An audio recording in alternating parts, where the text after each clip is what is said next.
Hello. Since our last programme, UKIP have got their first elected MP, and 4 weeks today they could have another one. If Mark Reckless wins in Rochester and Strood, will more MPs defect? That would transform the political landscape and make next May's general election the most unpredictable anyone can remember. Here's Emma Hutchinson. Would you please give a warm welcome to Mark Reckless, Conservative Member of Parliament. Nigel Farage lighting the blue touch paper at UKIP's conference. Since then, they've had their first elected MP, Douglas Carswell in Clacton. Mark Reckless there to see history made.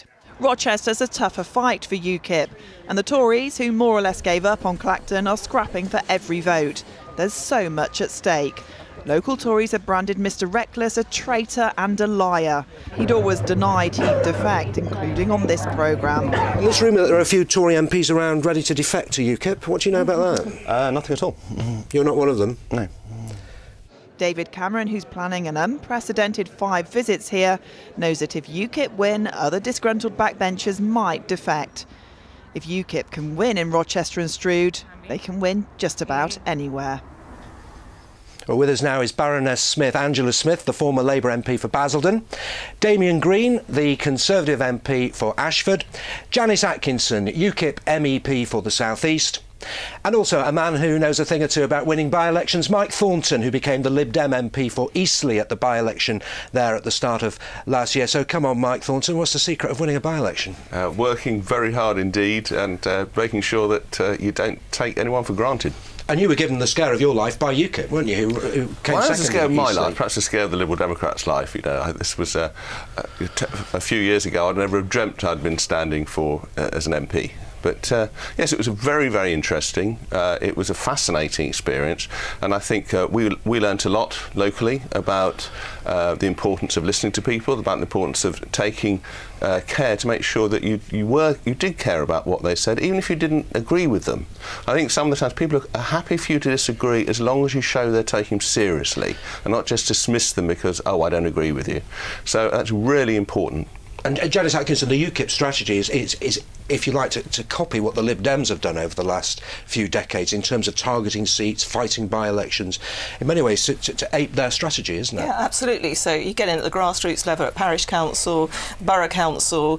We took Kent. We're now the official opposition in Kent. We've got 17 county councillors, and that's the strategy. Yes, and then we will target certain seats. We've got the East Kent of the East Coast of Kent to look at. We've got, if you look at the North Kent of coast, and you've also got the South Essex coast as well. We're doing extremely well there, and we're taking council seats, and hopefully we'll win Rochester and Strood in 4 weeks today. South Essex, of course, your part of the world, and UKIP in Thurrock, in Basildon, in Canvey Island. There is a big UKIP presence there now, isn't there? There certainly is, and it's been sort of, I think, growing over some time. But I think by-elections are something different. I thought the poll this week from Rochester was quite interesting, that 62% think it's a referendum on the government's behaviour and how upset they are with the government. So by-elections are, I think, interesting. These are particularly interesting because both Clacton and Rochester are previous Conservative MPs who say they haven't changed, but their party has changed. And I think it is confusing for people. What I find interesting about both these by-elections is sort of the change in strategy from, I think, UKIP particularly on that. As Janice says, getting out on the doorstep. UKIP have relied very much on media personality and Nigel Farage, and that's been their sort of thing. We have a person, look at our leader. They're trying a bit more to do some doorstep work, and that, I think, is sort of enthusing some people who haven't been engaged in politics to be involved. We're finding people far more willing to engage with us on the issues and want to talk. Is the strategy of look at our leader something the Labour Party isn't very keen on at the No, moment? we're very happy with that. But what I like is about people wanting to talk about issues more. Sometimes you knock on doors, we've all done this, you knock on doors and people say, no, I'm not interested. We are getting more people wanting to talk about issues, and I think that's great. OK, let's hear from Damian Green now, because you're from a part of the Conservative tradition which is pro-European and proud to be so. How on earth do you take UKIP on? Well, we argue the Conservative case.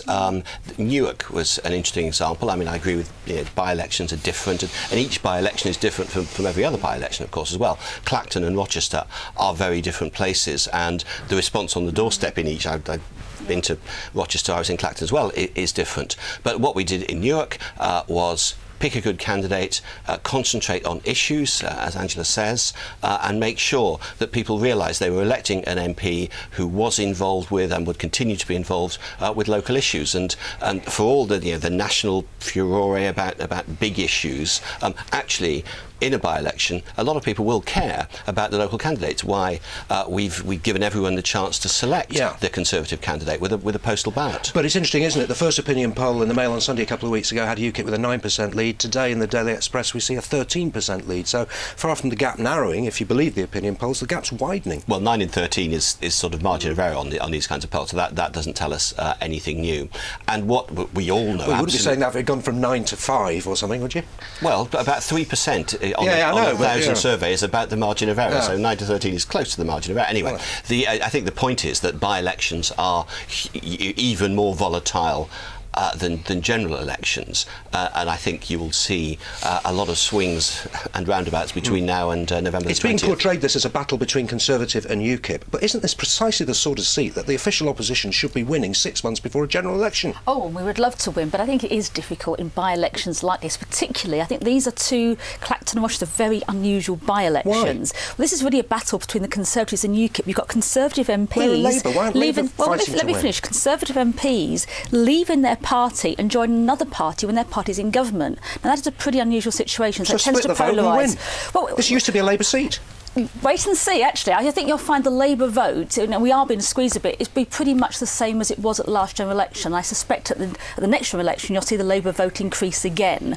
But in by-elections, struggling to get heard between the UKIP Conservative battle in Rochester, in Clacton, is difficult. But I have to say, our voters, when I was in Clacton and what I'm seeing in Rochester, are very enthusiastic. They might say, well, actually, this time we might lend our vote, but you've got to get in next time. But this time we want to have our say on the government. It's 62% of people in Rochester who are surveyed said this is a referendum on the government. How can we hurt the government? Well, I think that's quite interesting because in the borough elections in May, where we gained a seat, and the greatest threat from UKIP in the area, the seats that UKIP came closest to winning in the borough, were Labour-facing seats. And I think the Conservatives and Labour have both missed the fact that UKIP appeals across the whole boundary. If people are concerned about something... It's taking Lib Dem voters as well in certain places. I mean, to be fair, I think a lot... pretend that's not the case. To be fair, I think, well, obviously, we wouldn't have kept our huge majority in Eastleigh Borough if that had been too much the case. But, I mean, obviously we have lost Lib Dem voters who were not really too worried about our policies, but when we were in opposition it was really nice to vote for something that wasn't one of the main parties. And this happens to all newer or outside parties. But I think what's very interesting is that as the Conservatives try and follow UKIP onto UKIP's ground, it doesn't persuade UKIP former Conservative voters to go back to Conservatives, persuades the Conservatives that UKIP must be right. Because why on earth are the Conservatives following UKIP and aping their policies what do you say to that, Damian Green? In the first place? Well, you can't out UKIP. Well, and UKIP's great advantage is that they've never had any responsibility for anything. It was the advantage the Lib Dems used to have. And so UKIP can promise the earth and say, yeah, we'll turn off the tap, immigration will stop being a problem tomorrow. And in their heads, everyone knows that that's a nonsense. And that kind of luxury is not given to a party of government or a party that aspires to government. Why is it nonsense? If we come out of the European Union, we can close our borders tomorrow. We can have an Australian points system where we choose the quality and the quantity of the people that we want to come here. Instead, we've got cheap Eastern European labour driving down wages and unemployment up, Damian. It's not driving unemployment up. What happens to the people who are already here? What happens to the people who are already here? The Polish plumbers. What happens to them? And the Brits abroad. They would have to apply for a visa to stay here. So you'd have visas on all. Yes, absolutely. Work permits. Okay. Work permits and visas have to be reciprocal. How much would that extra bureaucracy cost? You'd need to roughly double the size of the UK Border Agency. Well, you should be doubling the size of the UK Border Agency. Okay, so that's more public spending. That's how much extra public spending is that? No doubt. Well, we would actually scrap a number of departments. Department for Culture, Media and Sport for a start, green subsidies on taxes, and the Department for Energy and Climate Change. And we'd save £8 billion net a year by coming out of the EU. Well, I don't so think we would, all those figures. No, there's no jobs to be lost. What about all the Brits coming back? What about all the? Because no, we'd have reciprocal agreements. Why would France want to kick out British people that are paying taxes for their houses down in the south of France? Why do we want to kick out Polish people who are paying taxes? But most of them are actually paying taxes on the minimum wage, which we're topping up by £23,000 a year. Well, Janice has got a lot to say now about these things, but when we had the immigration bill in Parliament, there are 3 UKIP members of the House of Lords, and they didn't say one word for the entire passage of that bill. So if these things are so important to UKIP, then why, when there was an opportunity to contribute to the debate, to look at issues, to raise the issues, to vote for or against any of the issues, were they completely and utterly silent or absent? I think one of the things UKIP are trying to do is say, oh, we're different, we're not politicians. And I think everything we've heard today, and what I've seen in the House of Lords, where we have 3 UKIP representatives, just proves that UKIP are more politicians than anybody else, really. The answers you're given, Janice, don't stack up. Well, the ones in the House of Lords, they've been there a long time, and on the most issue that you say is the most important issue to you, immigration, they were absolutely silent. I was there every day. I spoke from our front bench. I was raising issues and debating. Where were they? Where were they, Janice? OK, we're just going to leave it there. We'll come back, Janice, and get your answer to that question in just a moment. Hope you'll join us again after this very short break.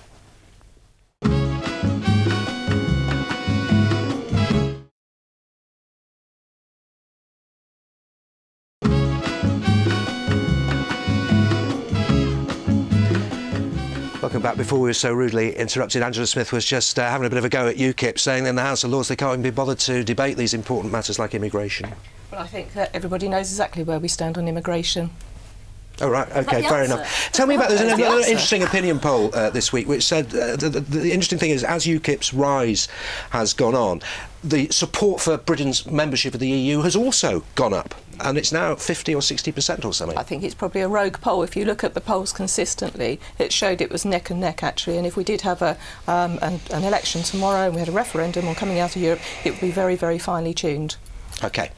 Well, there is no firm agreement yet, but the leaders' debates, first staged in the 2010 general election, seem to be a little step closer now. The broadcasters, at least, have suggested separate debates, one of which would involve Nigel Farage. Remember the excitement of the first debate? And guess what the very first question was? What key elements for a fair, workable immigration policy need to be put in place to actually make it work effectively? We want to control and manage immigration. Let's have a regional approach where you only make sure that immigrants who come go to those regions where they can be supported. I want us to bring immigration down so that it's in the tens of thousands, not the hundreds of thousands. So I suspect that'll probably be the first question of next year's debates if they happen, and those words will come back to haunt your Prime Minister, won't they, at the next general election? You were the Immigration Minister, of course. I was, and we have brought immigration from most of the world down by a third. We've closed 700 plus bogus colleges. The phrase bogus college, which I used to appear on this programme and others talking about all the time, we don't hear anymore because we've done. But you're not going to get it down to the tens of thousands. We may or may not. The long-term answer is actually economic success in Southern Europe, basically, because actually, although a lot of people say, oh, it's polls, and UKIP ran scare stories about tens of thousands of millions of Romanians and Bulgarians that were going to come here. I think they found one at Luton Airport the day it happened. That actually it is young people in places like Spain and Italy and Greece who can't find jobs. And actually the importance of the Eurozone getting its act together and having economic growth and jobs will, as a backwash benefit, actually hugely benefit our immigration system. We'll come back and talk about that more in just a second, but still on the subject of the debates, lots of people aren't very happy with the broadcasters' suggestions, not least the Green Party. I feel that it is completely unacceptable, and what I've been heartened by is that it's not just the Green Party that's saying it's unacceptable. We've had thousands and thousands of people emailing, joining on to social media campaigns and so on, saying this is just blatantly unfair. The point is, however you cut it, the Greens should be there. If you look at representation in Parliament, we've had an MP, myself there for the last 4 years. UKIP have only just got their first MP. And if you look at how we're tracking nationally, then we're beating the Liberal Democrats, for example, in the European elections, at the most recent Clacton by-election, in the opinion polls, the most recent Ashcroft poll, again put us ahead of the Lib Dems. So I think that it's absolutely unfair, and I also think it's doing the British public a disservice because there's a whole set of different alternatives, political alternatives out there that they're simply not hearing about. Mike Thornton, how can it be fair that Nick Clegg's on these debates and the Greens aren't? No, I'm quite happy for the Greens to be on the debate, personally. I've got no problem with that. I think Caroline Lucas is a superb MP. She's done an awful lot of good for Brighton. I don't agree with everything she said, by any means, but I think the Greens have a lot to say, and just as UKIP have a lot to say on things that I don't agree with, and I think it's fair that they should be in a debate, I think the Greens should also be in the debate. If you come right down to it, you know, you either have a fair debate or no debates. Well, that's a very good point, and I would put it to you, Angela Smith, that these things work fine in America, where you're basically choosing between two people to be president, occasionally three people, but really only two people.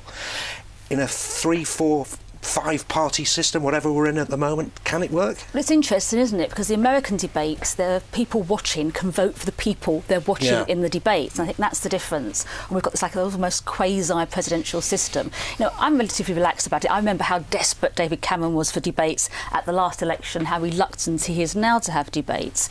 But I don't know, I sort of long for a bit, and you know, you've been commenting on politics for a long time, Phil, and you remember the days where every election campaign, all the candidates debated. I've fought 5 elections. I remember my first, second, third, probably 4th election campaign, 5 or 6 debates where people would turn up to hear all the candidates debate on the issues. So they went along to hear the people they could vote for. So I think, you know, I'm very relaxed about having the national debates. I do think people want to hear from party leaders, and I don't think it's for politicians to decide who should be on the platform and who isn't. But I do sort of think we should also be backing it up, and I like the idea. You know, during the by-elections, because of the interest in by-elections particularly, we see more public meetings. Wouldn't it be great if the next general election, as well as the leaders' debates, we had in every constituency several debates where people turn up and listen to the candidates they could vote for and question those individual candidates. Which partly agrees with the David Cameron line on this, which I'm sure is true, that the debates completely dominated the last campaign, didn't they, Damian Green? It was the build-up to the first one, then reaction, then the build-up to the second reaction. There was hardly anything else that anyone was talking about. And that's not really what a general election campaign should be about. I think that's right, and it's quite difficult to combine the two, because obviously I've done public meetings at elections. I've fought as well, and you know, frankly, over time, attendance is drifted away. People won't, you know, people will sit in front of the TV. That was the interesting thing. Loads of people wanted to watch the debates. Everyone thought 90 minutes prime time with politics. They got massive viewing figures. They got massive viewing figures.